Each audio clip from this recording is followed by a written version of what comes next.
Hello and welcome to Planet Country with Big Stu and MJ. Here's a moment you may have missed from the last show.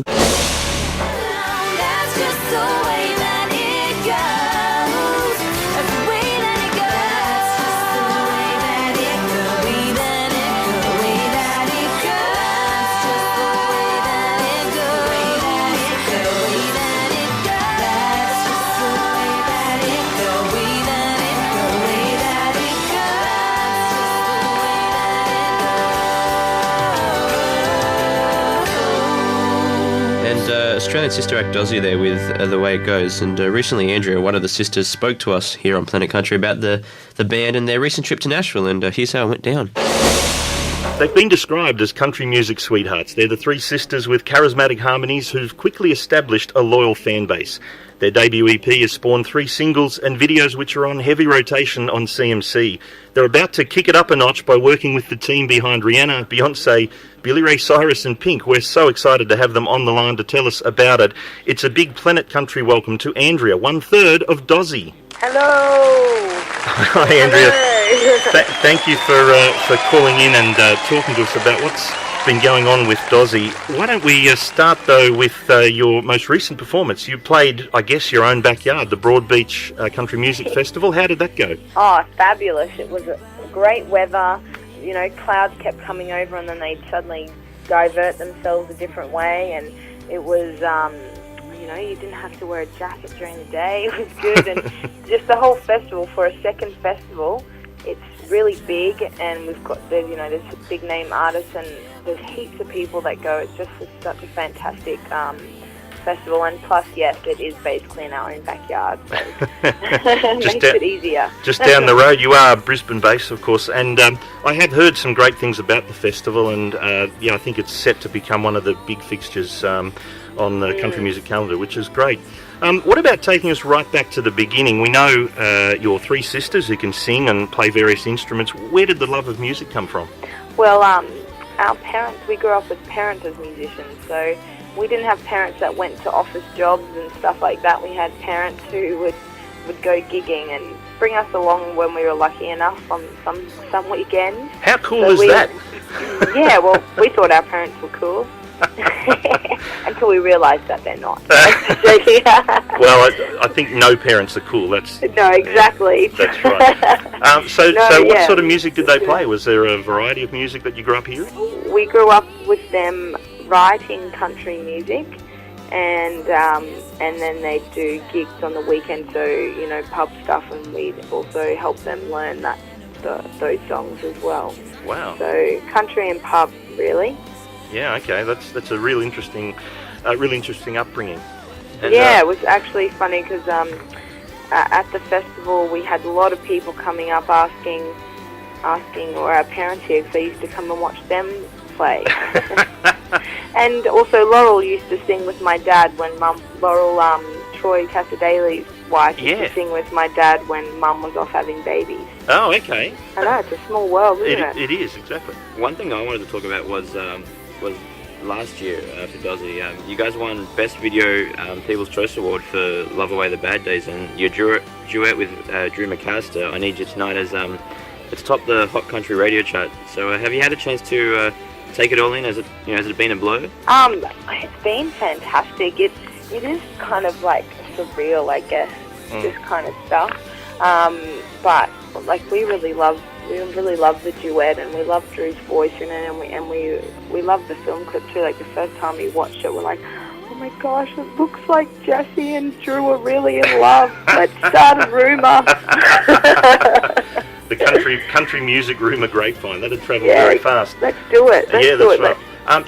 The voices really work well together, and I think Drew McAllister's got one of the best voices in country, no doubt about that. Congratulations on that song. It's fantastic. Thank you. And I think this song really even shows it off more than any of his other stuff as well.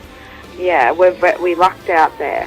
And MJ mentioned it's been a big year. I guess to some, you've sort of landed on the scene in a hurry, and you're the next big thing. But there's always years of hard graft behind it. Tell us about the early days and starting out. Jesse and I used to actually be in a band with our cousins when we were in high school, and when that finished, you know, we spent so many years just writing, like, you know, nearly every night with our dad, and Saturdays and the weekend we'd write and we'd write. Wow. And we did about 4 gigs with our brother, and then he went aside to get a real job. I was going to say, did you kick him out? I don't see his name in the he kicked band. himself out. he decided to rebel and not do music. And then Jessie and I were gigging with our dad, and then, you know, when Nina was in grade 12, she was playing in school performances, playing piano and singing, and when she finished high school, it kind of felt like, right, we should get this train, you know, started up again and get Nina involved. And that was like, how old is she? No, about 7 years, about 6-7 years ago now. So it does, and you know, we were writing for a long time, and doing some performances. We hadn't released anything, just, you know, kind of getting the craft up, you know, because you've got to be prepared when you come out. So it does, I guess, seem like suddenly we're there, but there's many years in the background that no one saw. And that's part 1 of our chat with Andrea Dozzi. Later in the show, you'll hear part 2, an admission from Andrea that her sisters won't be happy about. No, that's right. Hey, time now for the second part of our talk with Andrea from Dozzi. Now, listen carefully for when she says something that her sisters won't be too happy about. Fast forward to just recently, you've returned from America, and we hear you were working with production and writing team behind some of the biggest names. Tell us about that experience. How did that come about? Well, we're just lucky enough to have met a couple of years ago a man by the name of Brandon Friesen, who has in the last couple of years been working with Billy Ray Cyrus, and we've just, you know, we've kept in touch, and he loves Aussies. So that's Who doesn't helpful. love Aussies in Nashville? I know, exactly. And so we've just been talking to him for a while, and then we decided to all team up. So we were over there and we recorded some new stuff. Wow. And we're just waiting to get mixes back, and then, you know, see where it goes to there. They'll take control of it over in the States. So it's very exciting. It must be exciting when you record something, and but then you're waiting to hear the finished product. That's annoying. That part is annoying. You just want to hear it and put it in your car and, exactly. and be proud of it, you know? I heard Amber Lawrence talk about listening to the final mix of her forthcoming album in the car, and I thought that's exactly it. Artists have to realise people listen to it in the car, so they need to check it in the car. Oh yeah, to make that's sure. one of my favourite places to listen to our music is in the car, because you're also by yourself, and you know, and you can replay, you can rewind, you can skip, you can do whatever, but really just listen to that, obviously, and watch the road, but there's nothing else. You must get taken back though, like, you know, like that's me singing, that's us, you know. I know, sometimes you listen and go, bang, that's good. In the words of McAllister Kemp, damn. Yeah. Do it with the accent. And when you were in Nashville, did you get a chance to catch up with any fellow Aussie artists? I did actually. When we arrived, we saw Barb's from Bailu. So we saw her. She was picking up her partner, and she's like, "I'll drive you back to your hotel." I'm like, sweet. And so we caught up with them again as well. And Jay Sini, we caught up with him. He's recording over there at the moment, I think. He is. Some solo stuff. He's having an awesome time. Guitarist for Forever Road and Peter McWhirr. Yeah. At one time, And it's just like our Facebook page. Yeah, that's right. Thanks, Jay. It must seem like an Aussie invasion, though, during that CMA Fest with the Global Artist Showcase. It must seem like the place is overrun with Australian artists. Oh, there were. It is, and you know, we were in Facebook contact with a lot more to try and catch up. Now, I know you saw Billy Ray Cyrus at the Grand Ole Opry. What about other, say, the big names that were performing while you were in town? The night we actually were backstage at the Opry twice, and the first night was Rascal Flatts. Wow. and Sarah Evans, and we also saw the guy who plays Deacon in the TV show Nashville. Ah, okay, yep. That was my highlight. Well, I've seen Rascal Flatts before. I did tell one of them good luck, but as soon as I saw the guy who plays Deacon, I was in full stalker mode. What about other artists that inspire Dozzy and your music? Are there people that you've sort of looked up to and looked to not so much emulate, but maybe take the path that they've taken? Yeah, well, when we were listening to Rascal Flatts, they've got the 3-part harmony as well, and they're just amazing. So Rascal Flatts is definitely one of them. There's other, like Alanis Morissette. Right. We love Alanis Morissette. Yeah. We love Taylor Swift as well. There's even, remember the band Hanson? My sisters will kill me for saying this.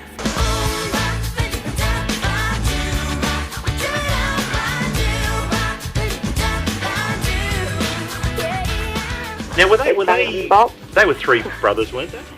Hanson? Yeah. Yeah. We still listen to them, to tell you the truth.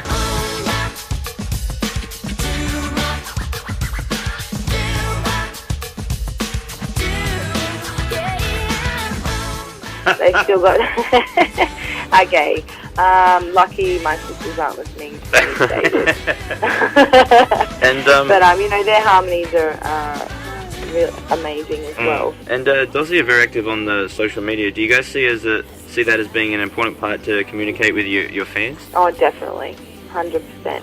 You can go to our website and check out our gig guide, but most of the time, most people you're bored, you get on Facebook or something like that, and it's just a fun way because you can interact with people. We follow many artists on Facebook. I mean, Facebook's our research method for Planet Country, It's fair to say, but I mean, we love following Dozzy. You girls are always, posting interesting stuff. One thing I wanted to ask about was the proliferation of duck-face photos. There's a lot of pouting going on amongst the Dozzy girls on Facebook, I've got to say. I know, but do you notice they're not serious duck facing? No, that's they're right. They're taking... yeah, exactly. I don't know. I can't take it seriously. It conveys a sense of fun. I mean, you look at the stuff that you girls post, and it's always fun. There's always something interesting to look at. It's great. The other thing I was going to ask about, and I've seen this mentioned on Facebook a bit, is this must be famous, but Dozzy fried chicken. What's that about? Is that a home delicacy or something? Yeah, so it's a family recipe that at every birthday, Christmas, anything like that, it is cooked and it is gone. It's just like, it's a family recipe that tastes just as good cold.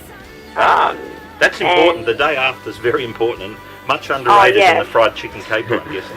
And what about plans for touring?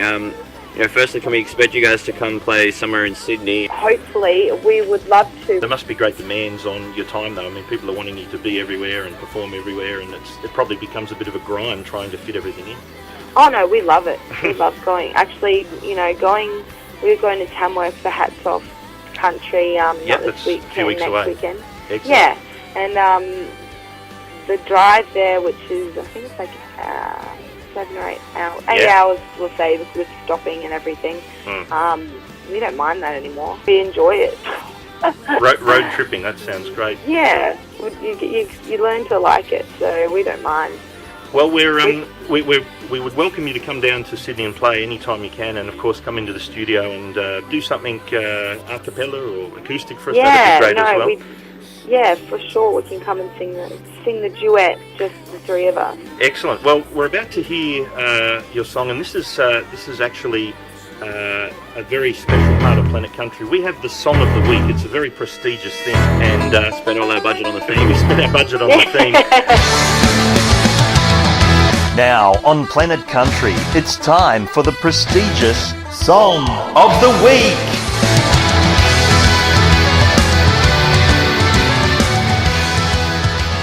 So what we thought we'd do, though, is if we have artists on that actually have the Song of the Week, we get them to introduce it. So perhaps if you can throw to the song. Thanks for coming on to the show.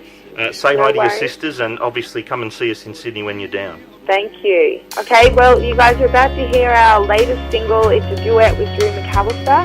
This is Dozzy with I Need You Tonight. From the moment that you left me, I locked myself inside. I need you tonight. I need you tonight.